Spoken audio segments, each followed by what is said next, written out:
Chers amis, bonjour. Vous êtes sur Metifta Université, donc la chaîne et le site populaire pour tous. Donc des petits aux grands, des lettrés aux non lettrés. Simplement celui qui a la disposition d'apprendre, de vouloir être curieux, de savoir d'où l'on vient et surtout comment on a écrit. Donc la manière dont on a écrit va nous donner tout ce chemin, toute cette histoire méthodique, vous savez, un peu comme ce dandolinement donc, des chameaux, et donc tranquille, traverse les déserts et qui nous raconte l'histoire des Écritures, cette merveilleuse histoire des Écritures, qui aurait pu être un conte de fées, mais qui n'en est pas un, qui est au-delà même, qui est simplement la véritable histoire des Écritures et qui se trouve dans les déserts. Donc vous avez dans la Bible un livre qui s'appelle le désert, c'est-à-dire Bamidbar, hein, donc ça s'appelle les nombres, puisque c'est là que l'on a fait le premier recensement, que Moïse et Aaron ont compté les familles. Le désert est propice à tout, il est auspicieux à tout, au calme et surtout. Le désert a cette qualité dans la méditation, c'est qu'il vous éloigne des méchants et de ceux qui ont, vous savez, ce qu'on appelle la teigne en eux, c'est-à-dire donc une chose, vouloir détruire l'autre, vous voyez. Donc, et comment lutter contre le méchant? Le silence, faire les choses simplement, clairement, avec les justices du pays d'accueil. Voilà, ça se fait comme ça, parce que le méchant, lui, n'a qu'un but, il sait pourquoi il est méchant, il est amer, il est malheureux, c'est vrai, il est très malheureux, mais il ne supporte pas d'aide. Il faut qu'il ait un coup de marteau sur la tête qui s'appelle la grâce, qui vienne un jour le relever. Sinon, il n'arrive pas. Et je le plains de tout cœur parce que le méchant a des qualités, nécessairement, on ne peut pas être que méchant. Vous voyez ce que je veux dire? Mais c'est tellement dévoré par la méchanceté qu'il n'arrive pas à faire quelque chose. Et c'est ce que l'on rencontre à travers l'histoire de l'écriture, à travers tous les peuples, et qui malheureusement est venu, donc cette histoire est venue jusqu'à nous. Donc si on comprend comment ça s'est passé dans l'Antiquité, ben on peut un peu mieux l'appréhender aujourd'hui. Voilà, c'est aussi simple que ça. Je sais que c'est complexe pour beaucoup, mais pourtant il faut arriver à lutter. Nous allons parler donc de l'histoire aujourd'hui du Nabatéen. Nabatéen est un nom que pour la plupart d'entre vous, vous n'avez jamais entendu. Ben oui, c'est une... à part ceux, bien sûr, qui sont allés visiter des sites en Jordanie, le site de Pétra, là, ils ont entendu le nom de Nabatéen. Est-ce que ça leur a dit exactement ce qu'ils étaient, ce qu'ils ont fait et quel est leur parcours? Humblement, je ne le crois pas. Ça change quoi pour eux dans le quotidien et dans l'écriture du français, de l'italien, du portugais ou de l'espagnol? Apparemment pas grand-chose. De l'anglais ou de l'allemand, je vous rassure, voire du cyrillique, pas grand-chose. Et pourtant, hein, donc c'est un chemin qu'on ne peut pas couper comme bien d'autres, hein, pour éviter justement les dérives. Le peuple nabatéen est un peuple nomade issu d'un ancêtre nabayote. Voilà, comme je m'appelle André, comme d'autres s'appellent Ismaël, par exemple. Nabayote qui est un fils d'Ismaël, lui-même fils d'Abraham. Donc on a une lignée là qui est bien claire. Ils sont connus par les Araméens sous le nom de Nabatu, payant leur tribut à Assurbanipal. Nous sommes là en 600 à peu près avant notre ère. Les Nabatéens sont de grands voyageurs, Syrie, Palestine, Méditerranée, l'Arabie, l'Inde. Ils font le commerce de l'or, du bois précieux, d'aromates, d'épices. Ils s'installent en Édom, pays d'Édom, donc les Édomites, voyez, donc qui eux vont être issus des rapports incestueux entre le neveu d'Abraham, Lot, et de ses filles. Donc on va avoir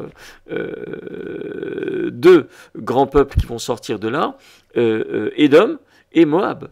Donc la petite Ruth est une Moabite. Qu'est-ce qui va sortir de cette Moabite? C'est-à-dire, il va sortir Obed. Là, il faut revoir l'histoire de Ruth et de Noémie. Vous voyez, donc Obed, donc par ce mariage entre Ruth et Boz. Je vous renvoie également à Victor Hugo pour relire Boz endormi. Poème extraordinaire. Chez Victor Hugo, c'est déjà un pléonasme de dire que c'est un poème extraordinaire. Ensuite, le pays de Moab, donc Ruth, la petite Moabite, l'enfant qui va naître de Ruth et Boz, Obed. Obed est dans la lignée, donc c'est l'arrière-grand-père de David. David, et la royauté. Et on continue et on arrive comme ça jusqu'à Yoshua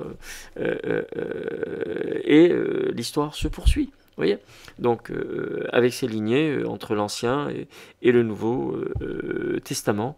Donc, et ce sont donc des Lévis qui arrivent là, puisque Boz est un Lévite.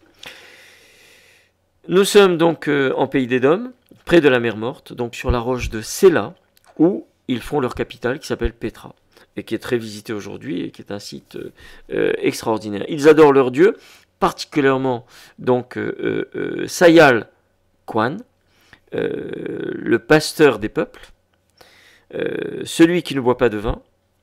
Ils aiment également la déesse Halat, qui est l'équivalent d'Athéna, le dieu Kutba, donc on a Katabé, Kateba, Kutba, qui veut dire le lettré, c'est la racine d'ailleurs KTB, la racine du verbe écrire en araméen et en langue sémitique. Kataba, la langue nabatéenne a son propre alphabet, découvert à El Nemara en 500 avant notre ère, dont la langue mère est l'araméen. Elle sera à l'origine de la langue arabe en son temps, donc c'est elle qui va être l'équivalent de la langue mère pour la langue arabe, donc après s'être nourrie par le phénicien et par l'araméen, donc comme l'hébreu s'est nourri de l'araméen et du phénicien, donc et même du proto-sinaïtique en son temps, donc on parle de l'hébreu courant, on ne parle pas d'hébreu révélé. Donc en son temps, l'apôtre Paul, donc au 1er siècle, se réfugie à Pétra, capitale de l'Arabie. Elle devient une province romaine sous Trajan, en 106. Les Nabatéens feront découvrir aux Romains l'art du parfum, ainsi que leur écriture. La nouvelle capitale sera Bosra. Pétra décline au profit de Palmyre, donc l'oasis du désert syrien. Les Nabatéens laissent de nombreux graffitis sur le site de Wadi Mokateb, donc la vallée de l'écriture. Dans la région du Sinaï, on retrouve des lettres nabatéennes sur des pièces de monnaie. Je vais vous montrer à quoi ressemblait à l'origine donc l'écriture nabatéenne. Voilà. Donc on l'appelle également aussi le sud-arabique. Tout ça est fait avec une relation avec la lettre latine qui est faite par le son, beaucoup plus que par la graphie. Donc lorsque la graphie est éloignée, c'est le son qui me permet donc de la rapprocher d'une lettre latine.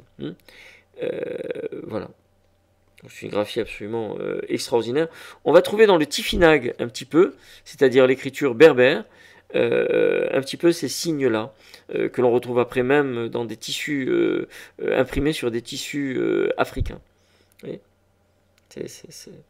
y a la beauté de ces lettres, on retrouve un peu le carré, le rond.